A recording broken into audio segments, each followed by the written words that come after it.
What's up, YouTube? This is Swad from Hebrew Legends. I am bringing you guys not much of a recap for this war. I was able to get half a replay right before the update. The maintenance break kicked me off for an hour and a half, and I know all the replays are going to be gone because of that. So frantically, I kind of tried to get a portion of one of my attacks to show you guys, because there's a very cool trick that I learned this war with the Barbarian King and with regard to jump spells. I don't generally like to show my own attacks. I think it's a little self-serving, but in this case it was just a trick that I myself had never seen before, and I think is going to be useful to you guys, so I wanted to bring it to you. It was, in effect, really all that I got. I got no other replays. I had like 2 minutes to scramble a number of programs on my computer to get them to pop up in order to, record. But I'll give a quick kind of summary of the war. It was against Divergence. They're a war clan. They had a number of great attacks. We 3-starred all the Town Hall 9s, 3-starred a couple of the 10s. Clifford had another great war. It was an evenly matched Town Hall 10 war. We may have been down one, actually. I think we were down one, Town Hall 10. But aside from that, it was evenly matched. It was a great war. Divergence, cheers to you guys. One of their players hopped over after just to talk with us for a bit. Great group of guys, it sounds like. If anybody's looking for a kind of mid-tier war clan like Hebrew Legends, Divergence is absolutely one that is available to you. Go check them out. Cool group of guys. I am going to get going on this replay. You can see here I'm frantically searching for the correct replay, because originally I had started recording the wrong one. I used 2 surgical hog attacks this war, and so just picked the wrong one initially and wasted about a minute of my time. Very few minutes that I had left, I wasted a portion of them trying to find the right replay, but ended up finding it. And got enough of it that I can show you guys. I apologize for the double speed. It was unavoidable, given that I only had like 2 minutes left before the maintenance break to get this for you. This is a shattered surgical hog. I dropped 2 golems here to attract fire, to draw fire. A Tesla popped and kind of ruined that plan. So they both just converged in the center, and I end up losing all these side whizzies to different things. Queen goes down behind just to clean up the rest of the trash. I'm waiting on the king, because I'm just going to lure on the fly, and I brought a lightning spell for the CC troops. Luckily he didn't have a dragon or anything, because that would have caused even more trouble. You want to hold off on the king in these cases. Shattered the loon is the same way. If you're not luring and killing with a kill squad, you need to wait to drop your king until your golems attract all of their CC troops. Your golems are there to tank. Use them to tank.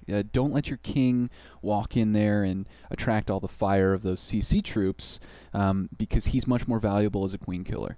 So use him for that purpose and let your golems do the tanking. The queen's back there. As soon as I get the CC, king goes in. I lightning the witch. She does not die, though. The queen just went down. This is going to be kind of hard to see, so I apologize again for the double speed. The witch is still up. He's got a wizard here, some skellies. My king, who's here, just took out his queen. Okay? I am going to shortly use his ability, and something curious happens with the jump spell. And just to reiterate a tidbit that I included in a past video, the jump spell's effective range, most people believe it to be essentially roughly 5 spaces. So if this were a walled off air defense up here, you could place the jump right on top of it, and presumably any unit could jump in from any side. That's kind of the maximum effective area of a jump spell. And one of the things I talked about in a previous video is that it's actually one more than that. You can drop a jump, say, over here by this archer tower, which is 6 spaces in length, and your units are going to jump in here and actually will be able to use the kind of lasting aura of the jump spell for 1 extra space and jump over. So the moral of the story is the jump spell essentially works for an extra space. Rather than the 5 that it appears to cover, it actually covers 6.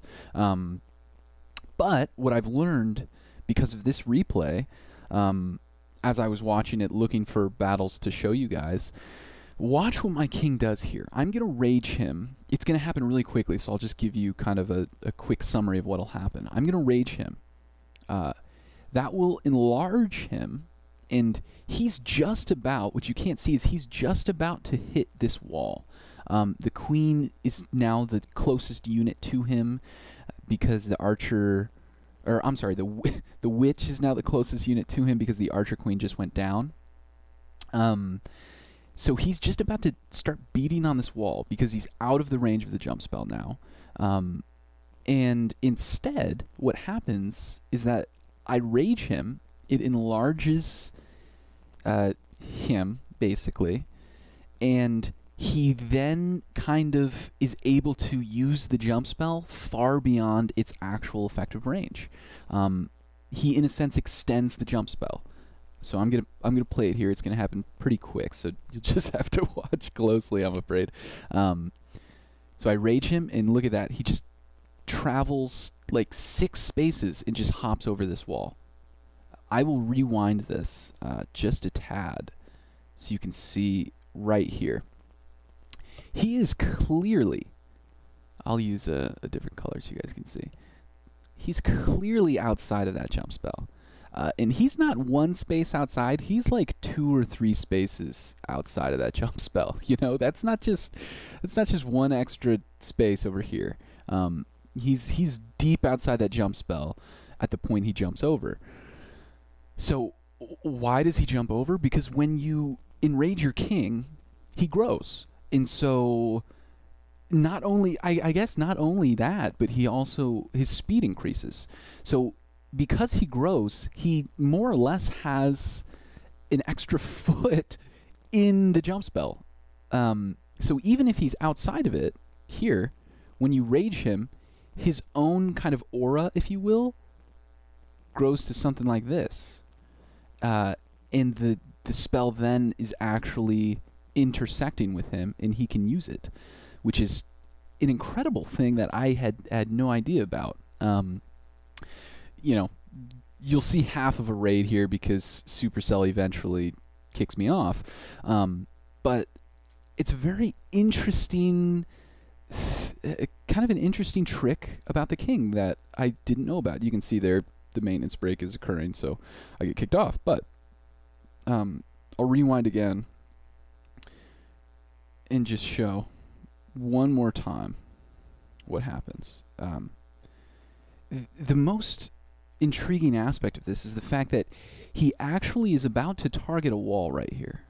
If you watch closely, right after he kills the queen, he turns toward the witch, facing her, draws back his sword as if he's about to hit the wall, and when I rage him, he then retargets. Because he's enlarged, he can now use the jump spell, and so then he just beelines over here for the wizard. Pretty interesting game mechanics, certainly. Look at that. Just hops right over that wall, 3 spaces away from the jump spell. Pretty interesting. Hope you guys like that little trick. It actually may be very effective for you if you can employ it directly. Sorry I don't have more content for you guys. Supercell is doing their best to ruin any chance I had at recording replays in a timely fashion. So we're just starting another war in Hebrew Legends, so I'll get you guys some replays from that one. But until then, this is Swide from Hebrew Legends. You guys have a good one.